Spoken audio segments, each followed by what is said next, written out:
السلام عليكم. في نهاية الموسم بعد مباريات الجولة الأخيرة من الدوري التونسي، أربع فرق تونسية في المسابقات القارية.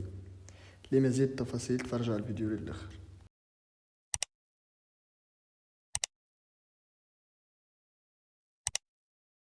بدايتنا باش تكون مع الاتحاد المونستيري. إثر فشل في التأهل للمسابقات القارية، يتراجع للمركز الرابع في ترتيب البطولة إثر تعادله مع النادي الرياضي الصفاقسي 1-1، وهذه خلت الترجي الرياضي التونسي تأهل رسميا إلى دوري أبطال إفريقيا بعد الانتصار على اتحاد تطاوين بنتيجة عريضة 6-1، مستفيدا من تعثر الاتحاد المونستيري.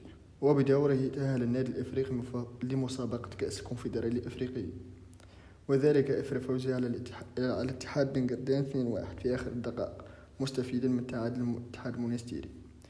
وبهذا يكون لنا 4 فرق تونسية مشاركة في المسابقات القارية. دوري أبطال أفريقيا، النجم الرياضي الساحلي صاحب البطولة، الترجي الرياضي التونسي الوصيف، كأس الكونفدرالية الأفريقية، الأولمبي البيجي صاحب لقب الكأس في انتظار التسوية المالية، النادي الأفريقي المركز الثالث. وبالتوفيق لهم جميعا، وإن شاء الله يشرفوا الكرة التونسية في المحافل القارية. وفي الختام لايك للفيديو واشترك في القناة لدعمنا، وشكرا للمشاهدة، وسلام فيكم بآخر الأخبار.